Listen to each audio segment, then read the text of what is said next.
وإذا بشر أحدهم بالأنثى ظل وجهه مسودا وهو كظيم আল্লাহ রাব্বুল আলামিন বলেন ওয়াইদা বুশিরা আহাদুহুম বিল উনসা, যখন তাদেরকে কন্যা সন্তানের সুসংবাদ দেওয়া হতো তখন তাদের চেহারাটা কালো হয়ে যেত। মুসওয়াদ্দান ওয়া হুয়া কাযীম, তারা মনের দিক দিয়ে সংকীর্ণ মনা হয়ে যেত, চেহারাটা কালো হয়ে যেত। শুধু তাই না, একটা পিতা যখন কন্যা সন্তানের বাবা হতো, সে রাস্তা দিয়ে যখন চলতো চেহারাটা রুমাল দিয়ে ঢাকা চলতো, মানুষেরা যেন তাকে চিনতে না পারে। কারণ মানুষেরা তাকে যদি চিনতে পারে তাহলে বলবে, দেখ ওই যে মেয়ের বাবা হেঁটে যায়, কন্যার পিতা হেঁটে যায়। এই কথাটা তাদের জন্য লজ্জার কারণ ছিল। এই জন্য জাহেলিয়াতের সময় জীবন্ত কন্যা সন্তানদেরকে জমিনে পুঁতে দেওয়া হতো। যারা বাইতুল্লাহ সফরে গিয়েছেন দেখে থাকবেন, বাইতুল্লাহর পশ্চিম দিকে একটা কবরস্থান আছে। বলা হয় জাহেলিয়াতের সময় ওই জায়গায় জীবন্ত কন্যা সন্তানদেরকে পুঁতে রাখা হতো।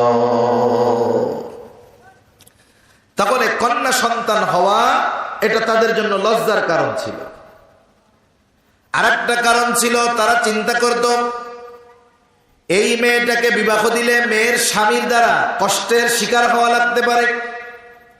সামগ্রিক এই বিষয়গুলোকে চিন্তা করে কন্যা সন্তান হওয়াটা তাদের জন্য সম্মানের জন্য হানিকর ছিল। এই জন্য কন্যাকে হত্যা করে ফেলত। তাহলে বোঝা গেল জাহেলিয়াতের সময় একটা মেয়ে যখন কন্যা, সম্পদের অধিকার তো বহুদূর, তার বেঁচে থাকার অধিকারটুকু পর্যন্ত ছিল না। এই মেয়েটা যদি কোনো মতে বড় হইতে পারে, এবার তারে বিবাহ দেওয়া হয়েছে। কেউ যদি বিবাহ করতে যায় আর গিয়া যদি বলে যে আমি বিয়া করব ঠিক, কিন্তু তার কোনো ভরণ পোষণ দিতে পারবো না, মোহরানার কোনো টাকা দিতে পারবো না, বলেন তো এই লোক বিবাহ করতে গেলে বউ আনতে পারবে না পিটানি খাওয়া লাগবে? মায়ের খাওয়া লাগবে না, মায়ের দিবে, বেটা বিয়ে করতে। জাহেলিয়াতের সময় যখন কোন কন্যার বিবাহ হতো, দেন মোহর তাকে দেওয়া হতো না, এটা থেকে বঞ্চিত করা হতো। ঠিক মতো তাকে তার ভরণ পোষণ দেওয়া হতো না। অনেক ক্ষেত্রে তার সাথে দাসীর মতো আচরণ করা হতো। অনেক সময় এমন হতো যে কোনো পুরুষ যদি তার নিজের চেহারা ভালো না হতো, গড়ন গঠন ভালো না হতো, টল ফিগারের না হতো, অনেক সময় জেনেটিক কারণে মানুষের চেহারা সুন্দর হয়, আবার অনেক সময় জেনেটিক কারণে চেহারা খারাপ হয়। অনেক বংশ দেখবেন আছে তার বাপ দাদা 14 পুরুষ থেকে সাইজ বেশি বড় হয় না, মানে শর্টকাট হয়, চেহারা সুন্দর হয় না। আবার অনেক বংশে দেখবেন এমন আছে বাপ দাদা অতীত থেকে নিয়ে তারা চেহারা সুন্দর, স্বাস্থ্যের গড়ন গঠন ভালো। সবাই চায় যে তার সন্তান গড়ন গঠন ভালো হোক, দেখতে সুন্দর হোক। জাহেলিয়াতের সময় কোন পুরুষ যদি তার চেহারা গড়ন গঠন ভালো না হইতো, তাহলে সে স্বেচ্ছায় তার স্ত্রীকে ওই রকম একটা পুরুষের কাছে রাত্রি যাপনের জন্য পাঠিয়ে দিত। বলে যেই পুরুষটার গড়ন গঠন সুন্দর, একটা সুন্দর সন্তানের আশায় তার স্ত্রীকে রাতের বেলা অন্যের কাছে দিয়ে আসতো হাসি মুখে। শুধু তাই না, স্ত্রী বদল করত। মন চাইছে দুই বন্ধু একজন আরেকজনের বউ বদল করে নিয়ে যেত। স্ত্রীদের সম্মান ছিল না, সম্পদের কোনো অধিকার তাদের ছিল না।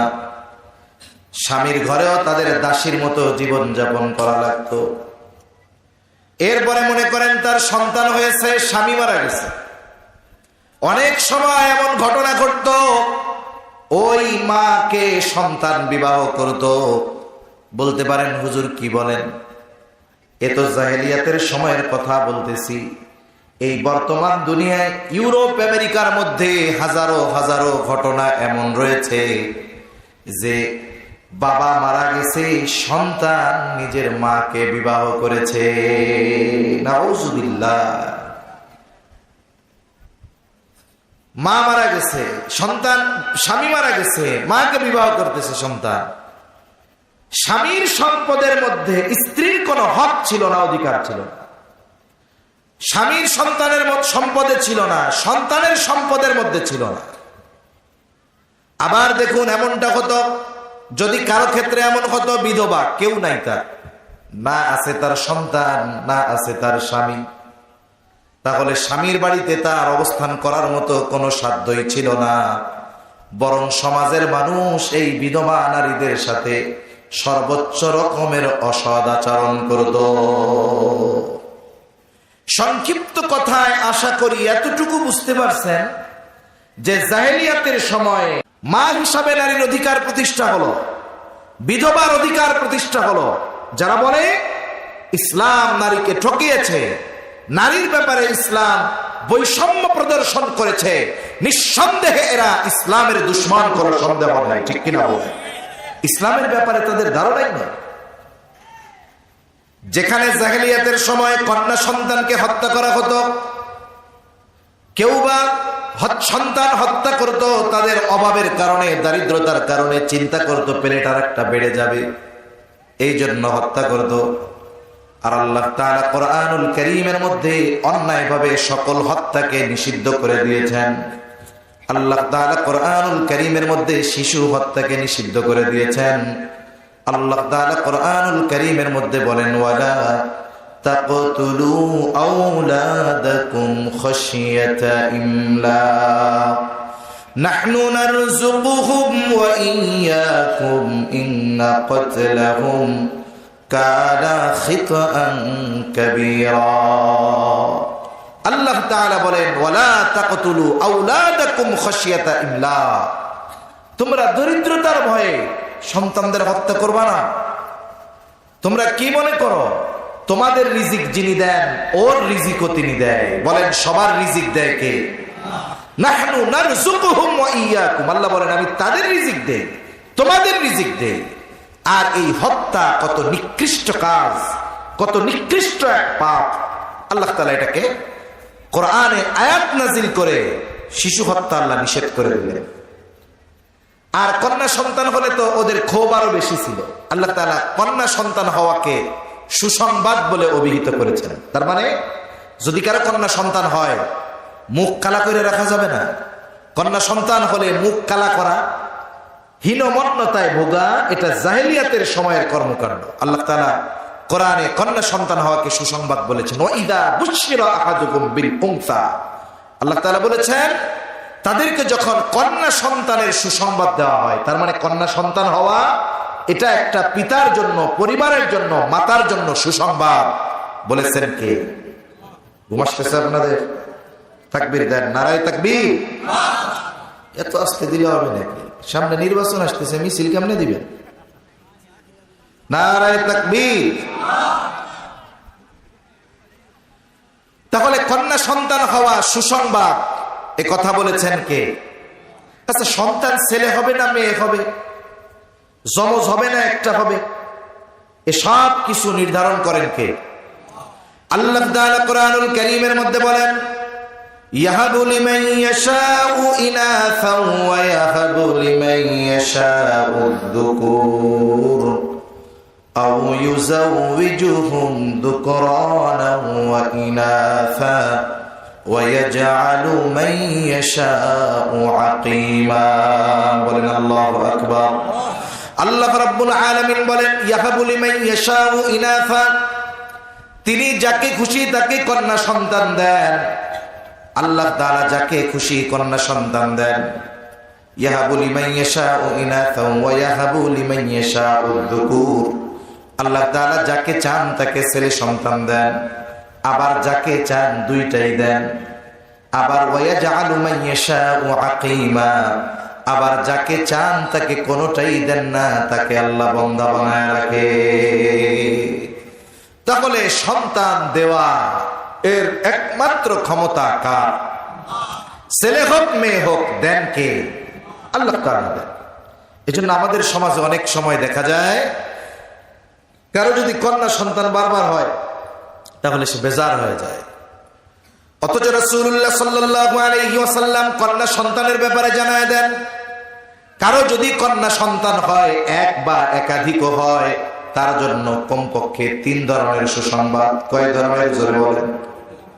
এত জোরে বললে হবে নাকি? কয় ধরনের? জোরে বলেন। 1 নাম্বার, কন্যা সন্তান জাহান্নাম থেকে বাঁচার কারণ হয়। 2 নাম্বার, কন্যা সন্তান জান্নাতে যাওয়ার কারণ হয়। 3 নাম্বার, কন্যা সন্তান জান্নাতে গিয়ে নবীর সাথে থাকার কারণ হয়ে যায়। রাসূলুল্লাহ সাল্লাল্লাহু আলাইহি ওয়াসাল্লাম বলেন, যার কন্যা সন্তান হলো, এই কন্যা সন্তানের কষ্ট সহ্য করলো, ধৈর্য ধারণ করলো, কন্যাকে লেখাপড়া শেখালো, দিন শেখালো, এরপরে একটা দিনদার পাত্রের সাথে বিবাহ দিয়ে দিল। নবীজি সাল্লাল্লাহু আলাইহি ওয়াসাল্লাম বলেন, কিয়ামতের দিন এই কন্যা তার জন্য জাহান্নাম থেকে আড়াল হয়ে দাঁড়ায় যাবে। তার মানে এই কন্যা তার জন্য জাহান্নাম থেকে বাঁচার কারণ হবে। আর এক হাদিসের মধ্যে নবীজি সাল্লাল্লাহু আলাইহি ওয়াসাল্লাম বলেন, যার 3টা কন্যা আছে অথবা 3টা বোন আছে, 3টা কন্যা আছে অথবা 3টা বোন আছে, নবীজি সাল্লাল্লাহু আলাইহি ওয়াসাল্লাম বলেন, তাদের সাথে সদাচরণ করলো, ভালো ব্যবহার করলো। ভালো ব্যবহার মানে কি? এই কন্যাগুলোকে কখনো সে বিরক্তির কারণ মনে করে নাই, এদেরকে কষ্ট দেয় নাই, এদেরকে ঠিক মতো যা প্রয়োজন পূরণ করেছে, দিন শিখিয়েছে। যখন বিবাহ উপযুক্ত হয়েছে, দিনদার পাত্রের সাথে বিবাহ দিয়েছে। নবীজি সাল্লাল্লাহু আলাইহি ওয়াসাল্লাম বলেন, ওই পিতা অথবা ওই ভাই অবশ্যই জান্নাতে প্রবেশ করবে। এরপরে নবীজি সাল্লাল্লাহু আলাইহি ওয়াসাল্লাম বলেন, মান আলা জারিয়াতাইন, যার 2টা কন্যা সন্তান আছে, 2 এর অধিক হইতে পারে, রাসূল সাল্লাল্লাহু আলাইহি ওয়াসাল্লাম বলেন, দাখালতু আনা ওয়া হুয়াল জান্নাহ, আমি আর সে জান্নাতের মধ্যে অবস্থান করব। শুধু তাই না, আমি আর সে জান্নাতের মধ্যে পাশাপাশি অবস্থান করব। ফাআশারা ফাআসবাইহি, এই কথা বলে নবীজি সাল্লাল্লাহু আলাইহি ওয়াসাল্লাম এই 2টা আঙ্গুল ইশারা করে দেখায় দিলেন। এই 2টা আঙ্গুল যেমন পাশাপাশি অবস্থানরত, নবীজি সাল্লাল্লাহু আলাইহি ওয়াসাল্লাম বলেন, আমি আর কন্যা সন্তানের অভিভাবক ওই রকম জান্নাতে পাশাপাশি অবস্থান করব। তাহলে কন্যা সন্তান হলে জাহান্নাম থেকে বাঁচা যায়, জান্নাত থেকে জান্নাত পাওয়া যায়, জান্নাতে গিয়ে নবীজির সাথে থাকা যায়। একজন ইমানদার, তার জন্য এর চাইতে বড় পুরস্কার আর প্রতিদান অন্য কিছু হতে পারে না। সে শুধু জান্নাতি হবে তা না, জান্নাতের মধ্যে স্পেশাল যারা, তাদের মধ্যে সে গণ্য হয়ে যাবে। সাহাবায়ে কেরাম জান্নাতে যাওয়ার ব্যাপারে যতটা চিন্তিত থাকতেন, তার চাইতে বেশি চিন্তিত থাকতেন জান্নাতে যাব ঠিক আছে, কিন্তু জান্নাতে গিয়া নবীর সাথে থাকা যাবে কিনা। হযরত আনাস রাদিয়াল্লাহু তাআলা আনহু থেকে বর্ণিত হাদিস, একদিন নবীজি সাল্লাল্লাহু আলাইহি ওয়াসাল্লামের কাছে একজন বেদুইন সাহাবী আসছে, গ্রাম্য সাহাবী আসছে। গ্রামের মানুষ বোঝে না, নবীজি আরেকজনের সাথে কথা বলতেছিলেন। আদব হলো, আপনি যদি কারোর সাথে কথা বলেন, ওই মুহূর্তে আমি গিয়ে আপনার সাথে কথা বলার চেষ্টা না করা, কথা শেষ হবে এরপরে কথা জিজ্ঞাসা করা। কিন্তু গ্রামের মানুষ সহজ সরল মানুষ, নবীজি সাল্লাল্লাহু আলাইহি ওয়াসাল্লাম আরেকজনের সাথে কথা বলতেছে, এটা সে দেখার পরেও সে নিজে গিয়ে বলে, ইয়া রাসূলুল্লাহি মাতাস সাআহ, আল্লাহ রাসূল আরেকজনের সাথে কথা বলতেছে, কিন্তু ওই লোকটা গিয়ে বলতেছে, হে আল্লাহর রাসূল, কিয়ামত কখন হবে? তার বলার ভঙ্গিমা এমন, সে কিয়ামতের জন্য প্রস্তুত, কিন্তু এখনো কিয়ামত আসতেছে না। সে কেমন যেন কিয়ামতের জন্য রেডি, কিন্তু কিয়ামত আসে না। নবীজি এবার ওই ব্যক্তির সাথে কথা শেষ করার পর জিজ্ঞাসা করতেছিলেন, কোথায় ওই ব্যক্তি যে একটু আগে জিজ্ঞাসা করলো কিয়ামত কখন হবে? এবার ওই ব্যক্তি বলে, ইয়া রাসূলুল্লাহ, আমি জিজ্ঞাসা করছি। নবীজি সাল্লাল্লাহু আলাইহি ওয়াসাল্লাম তাকে পাল্টা প্রশ্ন করলেন, কারণ কিছু প্রশ্ন আছে, এই প্রশ্ন করার পর জবাব দেওয়ার চাইতে পাল্টা প্রশ্ন করাটা জরুরি হয়ে যায়। মানে কিছু প্রশ্ন আছে এর জবাব দিতে মন চায় না, মন চায় উল্টা ওরে আর একটা প্রশ্ন জিজ্ঞাসা করি।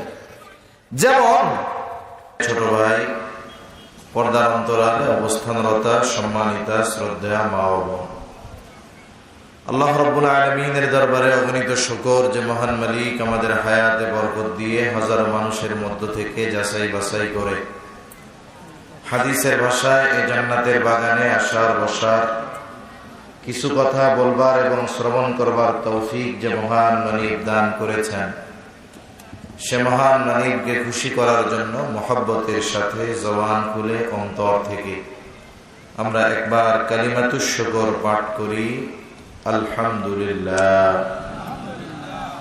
অগণিত দুরূদ ও সালাম সাইয়্যিদুল আম্বিয়া, আশরাফুল আম্বিয়া, খাতামুল আম্বিয়া, ইমামুল মুরসালিন, রাহমাতুল লিল আলামিন মুহাম্মাদুর রাসূলুল্লাহ সাল্লাল্লাহু আলাইহি ওয়াসাল্লামের উপর। সম্মানিত উপস্থিতি, রাত অনেক, 11:30 বেজে গেছে। আমি আপনাদেরকে বেশি সময় কষ্ট দিব না।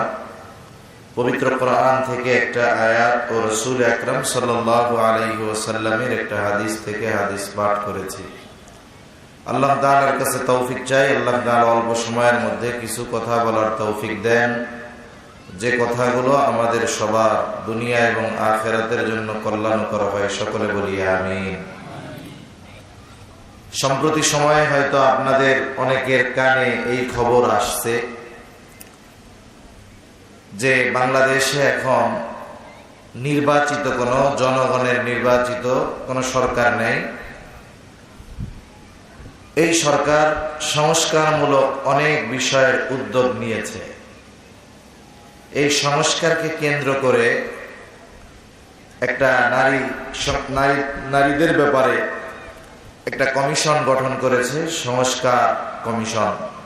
নারীদের বিষয়ে একটা সংস্কার কমিশন হয়েছে। এই কমিশন তাদের প্রতিবেদন জমা দেওয়ার পর, ভাই নয়েজ হয় কেন হয়তো, এই কমিশন তাদের প্রতিবেদন জমা দেওয়ার পর আমরা দেখতে পেলাম যে তারা এমন কিছু বিষয় উত্থাপন করেছে খুবই গুরুত্বের সাথে, যেই বিষয়গুলো পরিপূর্ণভাবে কোরআন সুন্নাহ ইসলামের সাথে সরাসরি সাংঘর্ষিক। এমনকি এই বিষয়গুলো অতীতে বহুত সরকার আইন পাশ করার অপচেষ্টা করেছে। ইসলাম প্রিয় জনতা ওই সমস্ত ষড়যন্ত্র চক্রান্তকে ইমানি বলে বলিয়ান হয়ে কোরআন সুন্নাহ বিরোধী সকল ষড়যন্ত্র চক্রান্তকে রুখে দিয়েছে। ঠিক কিনা বলেন?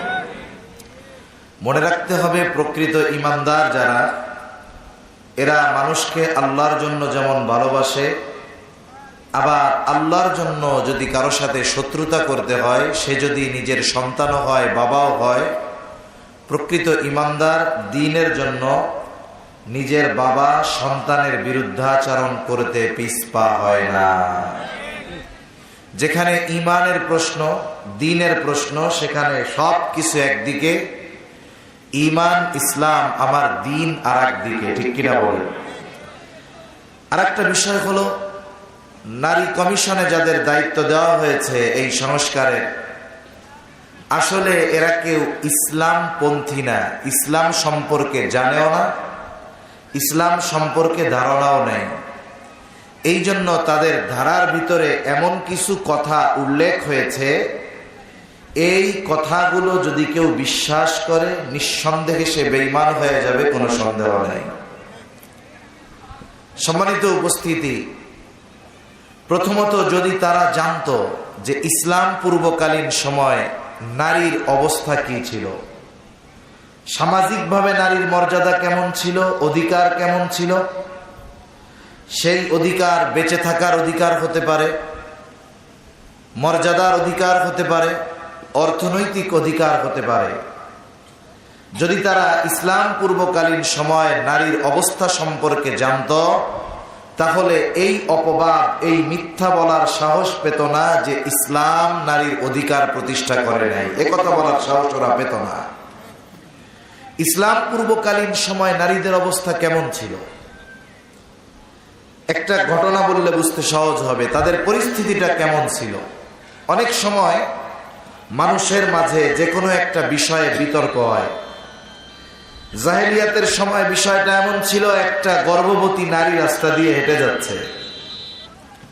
স্বাভাবিক, যেই নারী গর্ভবতী তার পেটে হয়তো ছেলে হবে, না হয় মেয়ে হবে, এই দুইটার একটা হবে, ঠিক কিনা বলেন?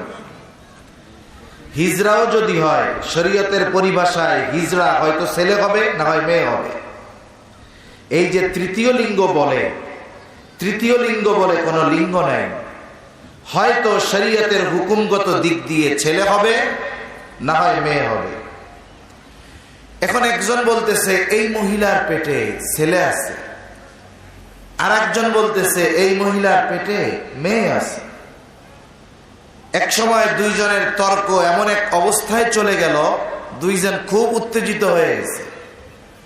তাদের এই অবস্থা পর্যবেক্ষণ করে, অবলোকন করে আশপাশ থেকে লোকজন তাদের পাশে ভিড়ে গেছে। যখন তর্ক চলতেছে, একজন বলে ছেলে, আর একজন বলে মেয়ে। পাশ থেকে আর একজন বলে এত তর্কাতর্কির কি দরকার, মহিলাটারে ধর, পেট ফাড়, দেখ ছেলে না মেয়ে। শুধুমাত্র এই তর্ককে কেন্দ্র করে একটি জীবন্ত মহিলা, গর্ভবতী মহিলা, তাকে ধরা হলো, পেট ফেড়ে ফেলা হলো, শুধু এটা দেখার জন্য যে এই মহিলার পেটে ছেলে আছে না মেয়ে আছে। তাহলে চিন্তা করুন, তুচ্ছ একটা বিষয়কে কেন্দ্র করে একটা নারীকে হত্যা করে ফেলা হলো, এই কারণে কোনো জবাবদিহিতার কাঠগড়ায় দাঁড়ানো লাগলো না।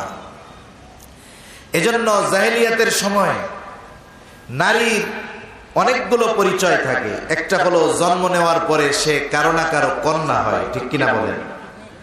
কন্যা হিসাবে তার কোনো অধিকার ছিল না, সেটা সম্মানের, মর্যাদার, অথবা বেঁচে থাকার, অথবা সম্পদের। কন্যা হিসাবে কোনো অধিকার তার ছিল না। এরপরে কি হয়, বিবাহের পরে ওই কন্যার পরিচয় হয় সে কারো না কারো স্ত্রী হয়। বলে জাহেলিয়াতের সময় স্ত্রী হিসাবে তার কোনো ধরনের অধিকার ছিল না। এরপরে যখন ওই মহিলা সন্তান জন্ম দেয়, বলে তার পরিচয় আর একটা বাড়ে, সে তখন মা হয়। বলে মা হিসাবেও জাহেলিয়াতের সময়ে একজন নারীর কোনো অধিকার ছিল না। জাহেলিয়াতের সময়ে কন্যা সন্তান হওয়া একটা পিতা নিজের জন্য সম্মানের হানিকর মনে করত, এটা তার জন্য লজ্জার কারণ মনে করত। এজন্য আল্লাহ তাআলা কোরআনুল কারীমের মধ্যে বলেন,